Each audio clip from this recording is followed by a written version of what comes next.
Hello, my name is Athish Gaming, and I'd like to cover Classic WoW Phase 6.5, better known as the Prepatch.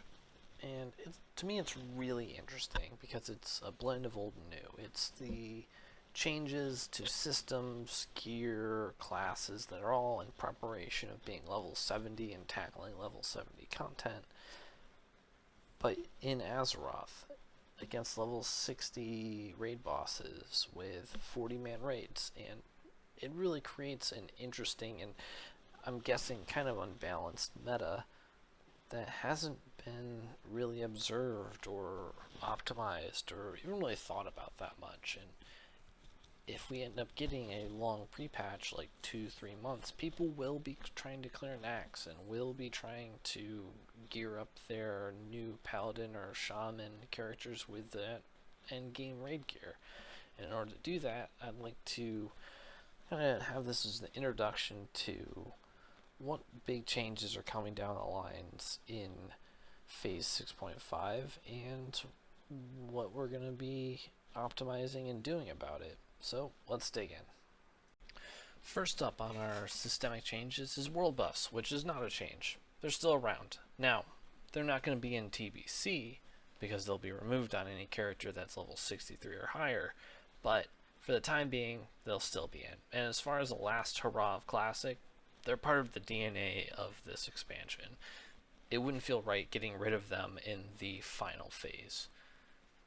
But on things that are removed and were part of the DNA, that would be weapon skill. So anything that granted weapon skill, Edge Masters, Orc and Human Racials, Age Core Leather Gloves, all gone.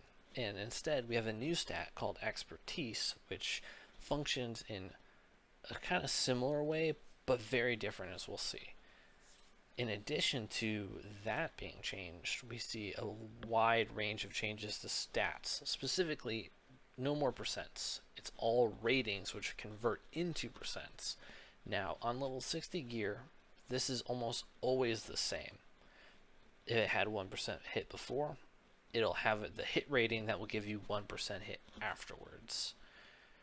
But several stats, specifically agility, now grant different amounts of dodge and crit than they did previously, and we'll see how this works out later.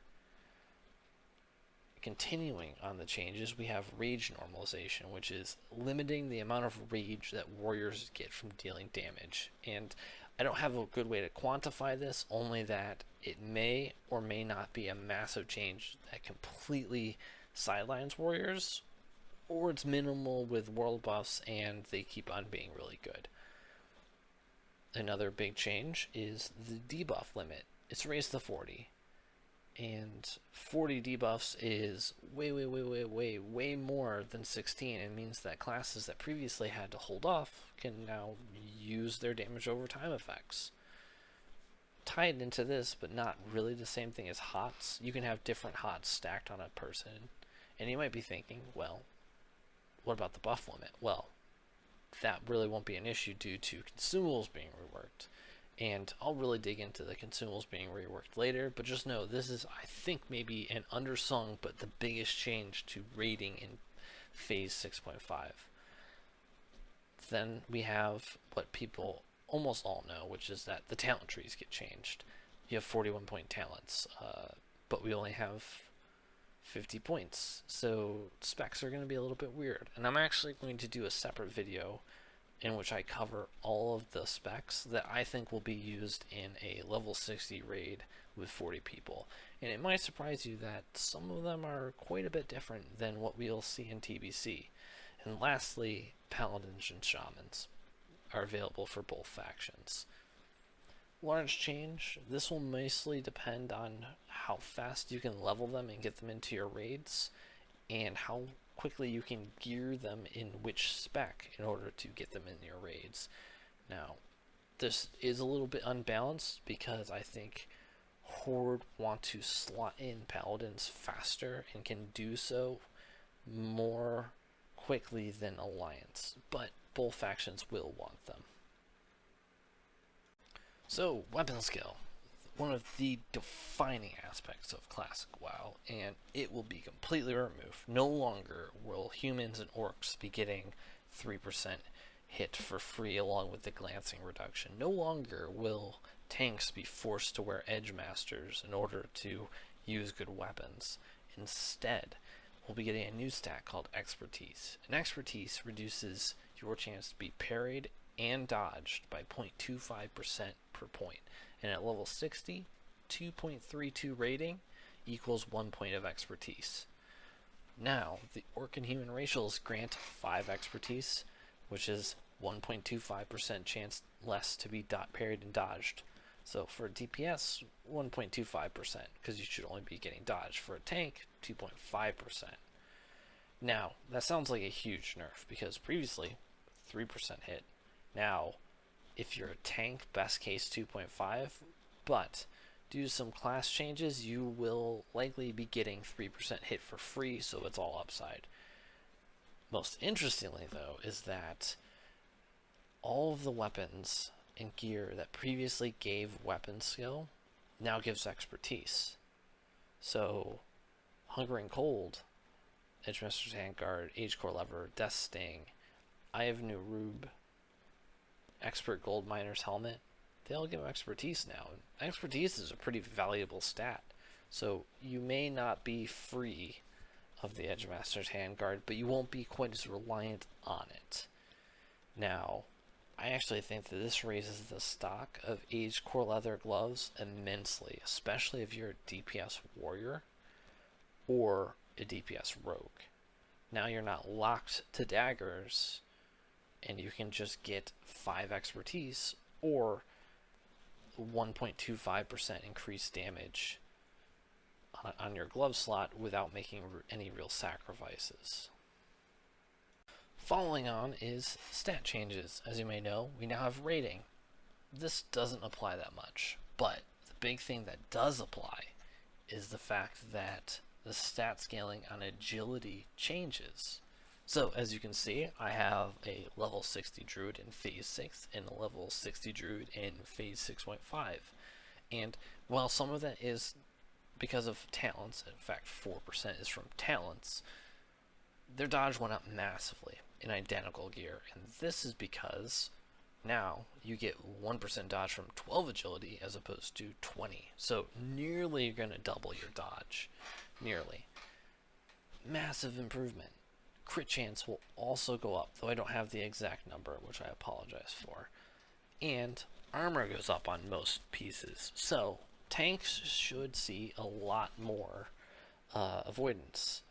And anyone that does DPS will see their crit values go up, especially people who currently stack agility. So look forward to that. And now for the less good changes, the Consumable Rework. Perhaps the single most impactful nerf that will be coming in phase 6.5. All flasks are super nerfed, though their cost does go down. As you can see, Flask of Titans, 400 HP. It's cut by 2/3. And it counts as a Battle and Guardian, which you can only have one of each. So now, beforehand, you would have, as an off-tank, which I am, you'd have a Strength Juju, an AP Juju, Elixir of the Mongoose, Elixir of Fortitude, Elixir of Superior Defense, a Juju Chill on Saffron. Now you can only have 2 of those, and which 2 you pick aren't going to stack with a flask at all. Now, I don't know about Zanza's, which to me, I think they're going to be Guardian Elixirs, but I didn't find any information on them. But this will be the single biggest change for most people. Now, some people are going to welcome it. It's a lot less you have to pay to have your raid consumables if you only need 2 elixirs or a flask. But I think casters and tanks are going to see a massive decrease from this, because you can only pick 1 amplification to your damage and 1 amplification to either regen or tankiness. Now, as far as which ones are the best, I think that depends on what class you're playing. Is Elixir of Mongoose better than Strength? I don't know. But what I do know is that this is the biggest loss of power that we're going to see in the classes, and not something that was actually in the original pre-patch. So while we are getting better stat scaling, we're getting a new stat, new talent trees, this is the single-handedly largest nerf, and I think most impactful change as part of the pre-patch. And lastly, let's cover some miscellaneous changes. The debuff cap change to 40 is mostly going to affect rogues, warlocks, and maybe hunters. Deadly poison, immolate, curses, you're going to get to use them a lot more and not be negatively impacting the raid. As far as racial changes, Blood Fury, huge buff to elemental shamans, enhancement shamans, and warlocks. A smaller bit is that Draenei have the 1% hit aura, which is nice, but will depend on how fast you get a Draenei into your raid. Blood Fury is something that applies immediately to anyone that's an enhanced shaman, Ellie shaman, or an orc warlock. Additionally, trolls and dwarves get 1% crit rather than weapon skill, as has been removed, with bows and guns, which is kind of minor. Most people are going to still want to have a crossbow, which isn't affected. And speaking of the buff cap, when we're talking about consumables, positive part of it is that if you're not using 6 consumables and limited to either 1 or 2, then your buff cap isn't as much of a problem. So consider that a silver lining. And lastly, not a huge change for in-raid, but a huge quality of life change for out-of-raid is that all healers get 30% of their healing power as spell power. Now, in raid, this will help things like Phase 1 KT, or any fight where you would expect a healer who isn't healing to do some DPS. They're going to have 300 to 500 more spell power than they did previously. And that's great. I'm very much in favor of this. It might make them really scary in PvP in the fact that they may actually be able to solo kill you rather than just die. But big quality of life, big open world quality of life, and minor application to raid fights, which is why I thought I would bring this up. So that covers all of the systemic changes that are coming as part of Phase 6.5, aka the pre-patch. Next video, I'll be covering class changes and what specs I recommend as part of your raid, and getting into raid compositions for both Horde and Alliance, and then the unicorn comp of we have enough shamans and enough paladins. But until then, if there's anything that you think I missed or that you'd like me to discuss in further detail, let me know. I'm happy to hear from you, and I hope you enjoyed the video. Thanks. Bye.